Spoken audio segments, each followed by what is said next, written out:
Hi everybody, my name is Eitan and welcome to another After Effects tutorial. Today I will be showing you a beginner version of how to basically remove some objects, and this is in good circumstances, and I'm going to show you two versions, one which is the standard method, and then another which is a little different, but actually I thought produced better results and was easier. So this is the standard method, and then this is my method, I guess you could call it, and I think my method works better. So again, this is just if your footage is sort of better condition, meaning that the thing you want to remove is against preferably a solid type of background, not like a big pattern. That would be a more complex version. This is just a beginner tutorial to show you how to do it on basic footage. So now, with that said, let's get started. So we'll bring our footage into a new composition. And so first I'm going to show you the harder method that is the more conventional method, and I'll tell you why. So we're going to duplicate the footage. I like to duplicate. You don't really have to duplicate it, but this way I can see before and afters. And so we're going to click on the clone stamp tool up here and then double click on our footage. And so what this has here is you can alt click somewhere, so let me do that. Alt click over here and drag, and then go over here and it'll paint what's over there over here. So you can go through and adjust this and get it all perfect and paint over it, and this took me a fair amount of time. Not a long time, but took me probably, 15 minutes just for this little thing to get it looking good. So while it can be very effective when getting a backplate on a more complex pattern, this sort of grainy footage does not work well with this method. And so for a way to do it better, I'm just going to delete this layer entirely and go back to the composition window. And so the way I find the easiest is if you duplicate the footage and then make a mask of an area similar. You don't want to take an area up here because, as you'll notice, the lighting is different. You want to take an area in the same sort of area relative to the lighting. So if the light was over here, then coming this way, then you might want to take a portion up here and bring it down. But it's all in relation to the light. So because it's darker down here and brighter up here, sort of like a gradient going like that, then we're going to want to take an area down here and use this horizontal plane instead of a vertical plane, which would be if it was a more horizontal gradient. So what we'll do is we'll mask out an area. So I'll do here, and then just take this and drag it on top.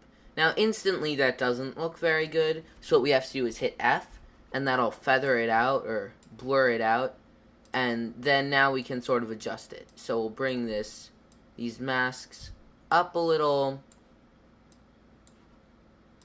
and we can bring everything out, and the more we extend this mask, the better it'll blend with everything else.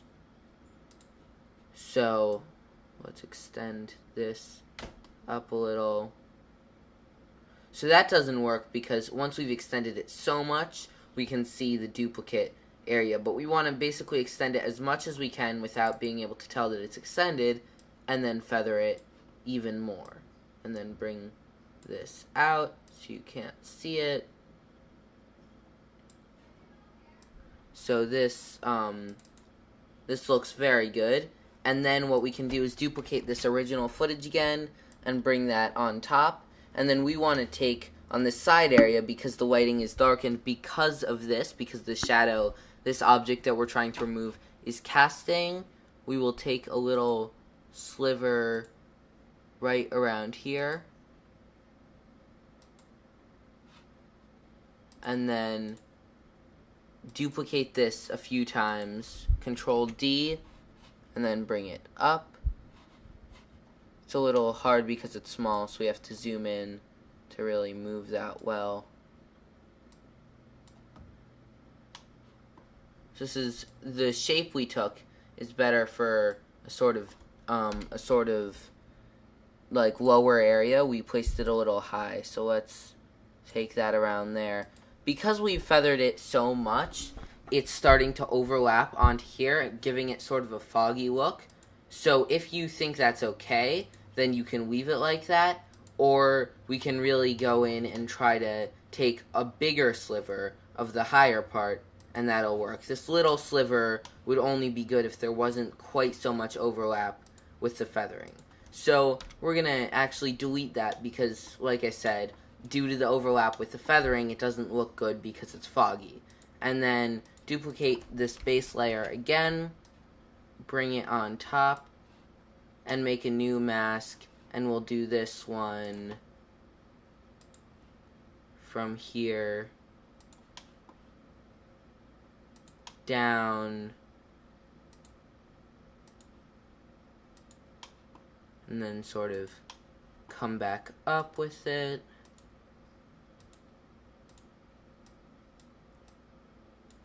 Okay, there we go. And then we can move this whole thing down. So then we're going to want to feather and adjust this too. So I'm going to hit F there, feather it. That works a little better. So there we have our basic replacement. You can see that original footage sort of covers it up. So I find this to be an easier method than for if you have a simple background and nothing, you have to really go in and get a complex pattern. I find it easiest to duplicate that small section. So it doesn't get the lighting perfect on especially a wall like this, but if it's a really plain background, then this should work perfectly. So thank you for watching this After Effects tutorial. If you liked it, please like, comment, and subscribe. If you have any questions, feel free to leave them in the comment section below, and I will try to get back to you. So, thank you for watching, and I hope you learned something.